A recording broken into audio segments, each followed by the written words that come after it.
She walked away without looking back. And that was the day my soul broke. Tell me if the person you trusted most turned their back on you like you were just a chapter to skip. What would you do? Would you chase them? Hate them? Pretend it didn't tear you apart? Or would that be the day you finally saw the truth you'd been avoiding? I need your honest opinion, because when I replay that moment in my mind, I still don't know whether I should have stopped her or thanked her for leaving. I didn't know that a single moment could split your life in two, but that afternoon on Westbridge Avenue proved it. The city was loud, horns echoing through the narrow streets, trains rumbling under the concrete, people rushing past like they were running from their own memories. But somehow, in all that noise, I heard only one sound: the echo of her footsteps as she walked away, steady, cold, unmoved. No hesitation, no pause, not even a glance, just leaving. And the strangest thing, it wasn't the walking that broke me. It was the way she didn't look back, as if I had never been part of her story at all. People talk about heartbreak like it's poetic, pretty, cinematic, but in real life, heartbreak feels like a building slowly collapsing on your chest. The dust chokes you, the noise deafens you, and somehow, you're still expected to stand there like you're fine. Maybe that's why I need you to hear this whole story, because I'm not sure whether what happened next makes me weak or painfully human. As she disappeared into the crowd, I remember thinking, this can't be real. People don't just throw away years like this. But Clara did. She tossed 8 years into the wind like an old receipt she didn't need anymore. And I swear, the universe seemed to know something I didn't. There was a strange heaviness in the air, a kind of warning, a kind of foreshadow, like the world had been trying to tell me for months that something dark was coming, but I kept pretending not to hear it. I didn't chase her, not because I didn't want to, but because my legs wouldn't move. It felt like the pavement had opened and swallowed my strength whole. I watched her blend into the city, swallowed by buildings and strangers. And for the first time in my adult life, I felt small. I didn't know then that her walking away wasn't the tragedy, it was the beginning, the unraveling, the doorway into secrets. I had been blind to secrets that would shatter every belief I had about loyalty, love, and myself. I didn't know a betrayal was waiting for me, a truth so sharp it would carve a new version of me out of the ruins. I didn't know how deep the wounds would go, or how far the lies stretched. All I knew was this: when she left, without looking back, something inside me broke, and something else silently woke up. I didn't sleep that night. The city outside my apartment window usually hummed with nightlife, but that evening it felt muted.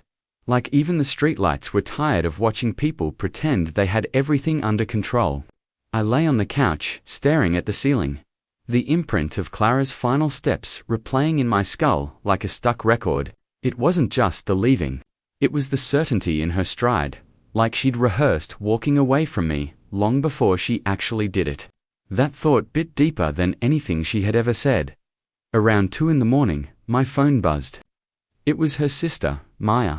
She never called at night unless something was wrong. I answered, expecting news about Clara, maybe even hoping for it, but all she said was, "Can you talk tomorrow? It's important." Her voice wavered.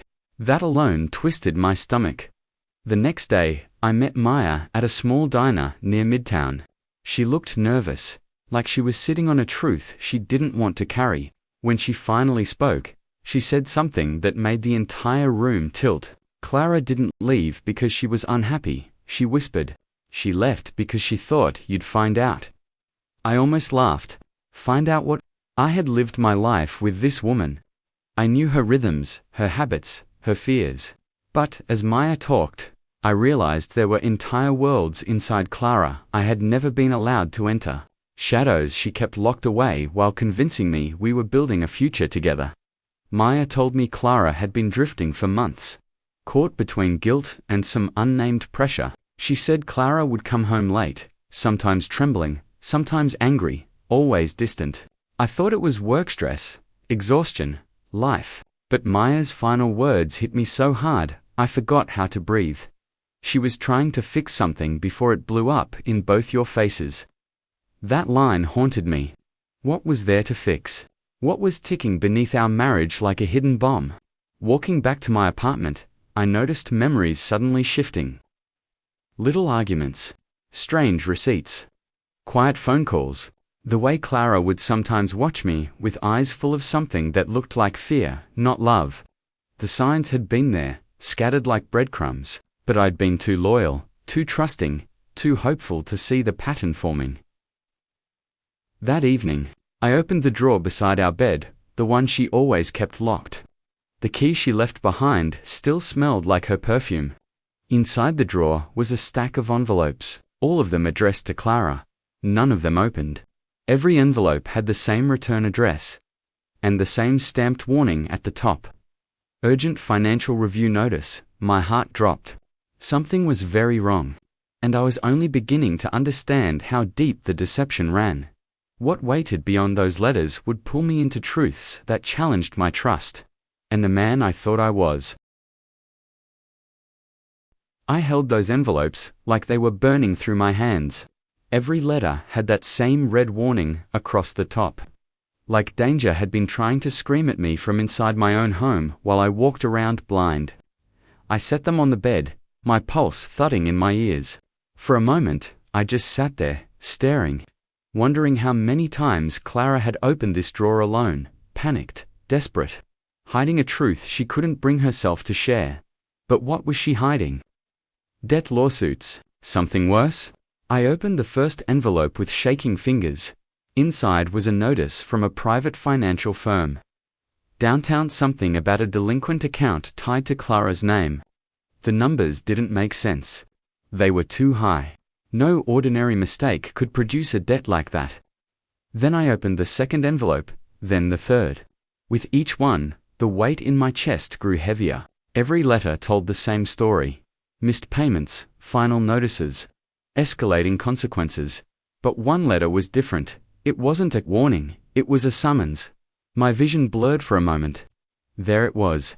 In plain ink, Clara had taken money from a company she previously worked for, money she wasn't authorized to touch. And according to the documents, she had been under investigation for almost a year.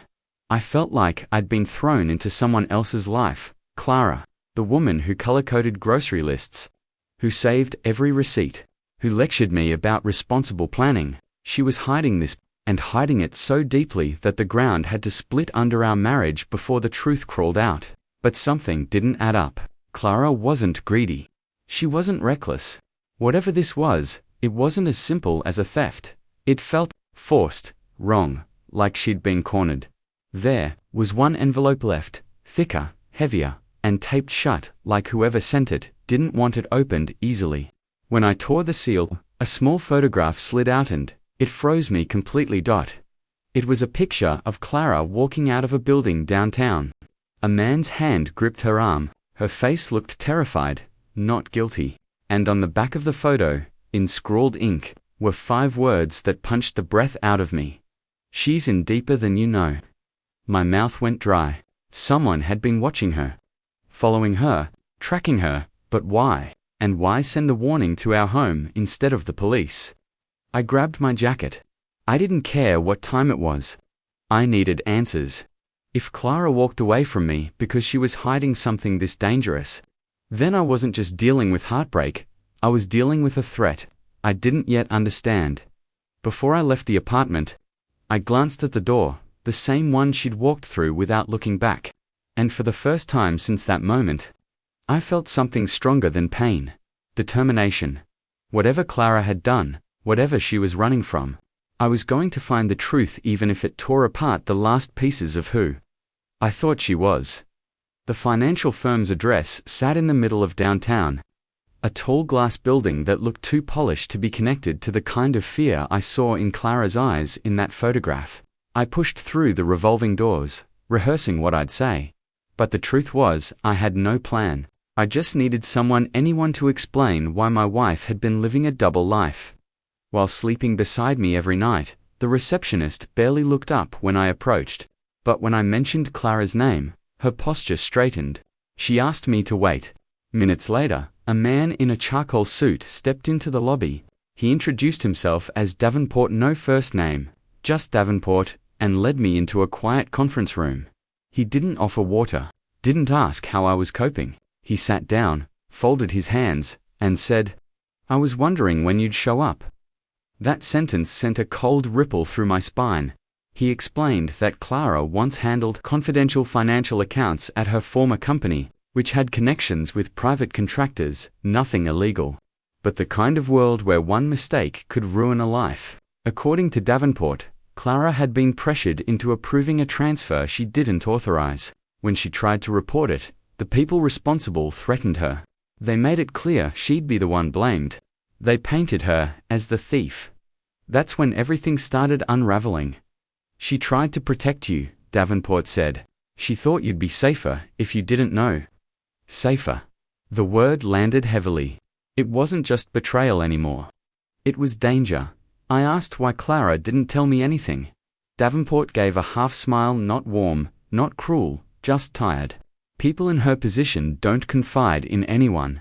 Not when they're being watched. The image on the photo flashed in my mind, the man gripping her arm.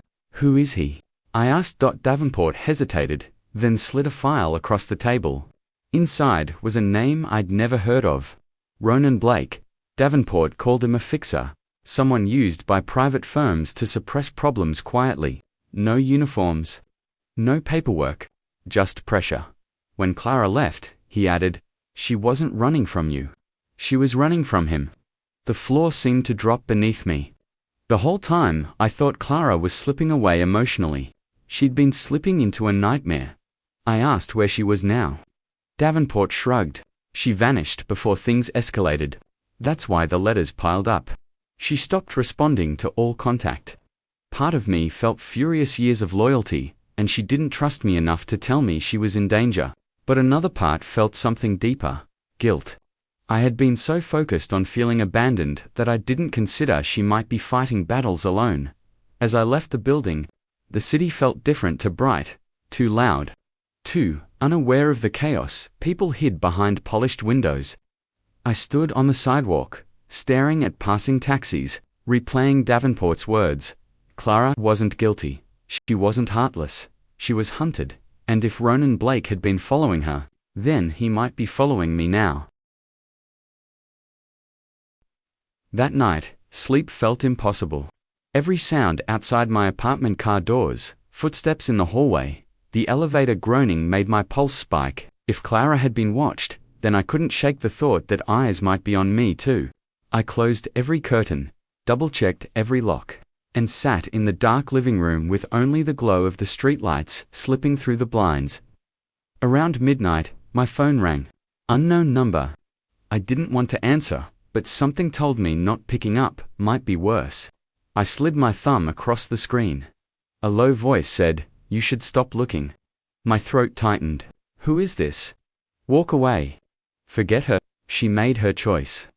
The voice wasn't angry yet, was calm, almost polite, and that made it even more terrifying. "Where is Clara?" I demanded. The line went silent for seconds that felt like hours. Then the caller said, "You're asking the wrong question." Before I could respond, the call ended. Wrong question. What did that even mean? I replayed the conversation over and over, trying to catch something I'd missed. Then, it hit me. He didn't tell me she was gone. He didn't tell me she was safe or in danger. He only told me to stop looking, which meant he knew I was looking, which meant he was close. The next morning, I went back to the drawer of envelopes, hoping I'd missed something, and tucked behind the last stack, I found a small note written in Clara's handwriting. My heart stuttered as I opened it. The message was short, only one sentence. "If anything happens to me, don't trust the people who offer help first." It felt like a punch to the chest. She had expected something to happen. She had been preparing for it. She had been terrified. And suddenly, Davenport's smooth explanation didn't sit right anymore. Why had he known so much? Why had he been waiting for me? Why did he talk like Clara? Leaving was convenient. The longer I thought about it, the clearer it became. Clara wasn't running from one enemy. She was running from two. something else clicked into place. The photo of Clara being grabbed by Ronan Blake. If Ronan was the threat, why would someone mail the photo to our home? Why not keep it hidden? Why warn me, unless the person who sent it wanted me shaken, wanted me confused, wanted me to search in the wrong direction? Suddenly, the memory of the phone call chilled me deeper.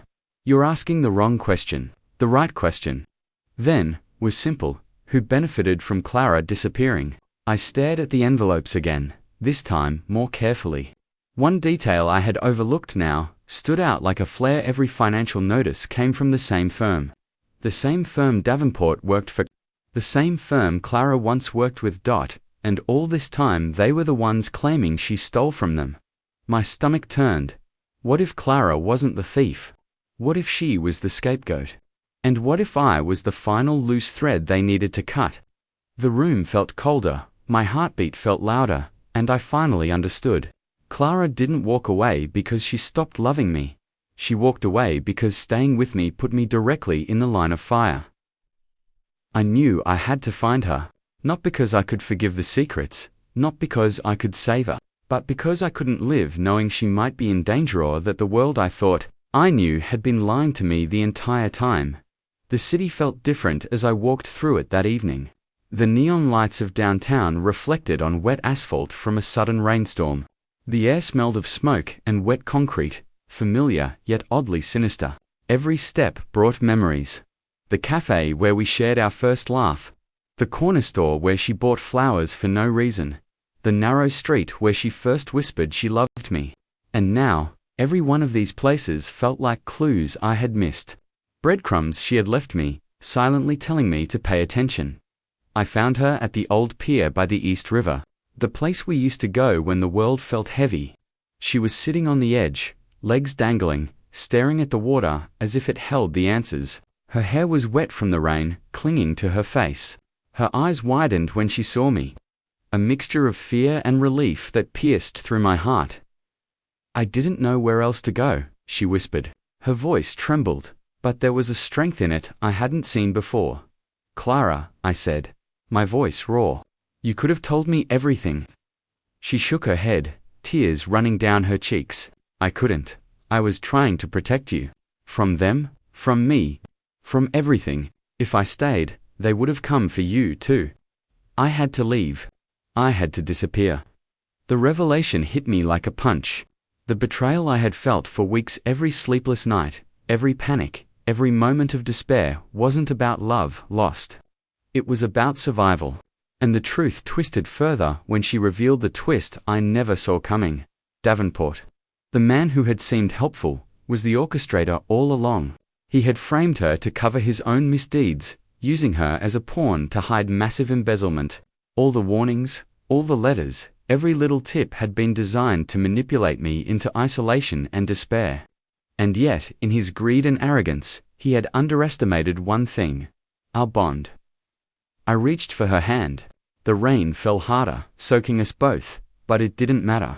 The city, the danger, the chaos, all of it faded because the truth finally aligned. She hadn't abandoned me. She had walked away to keep me alive. And in that moment, the heartbreak I had carried for weeks transformed.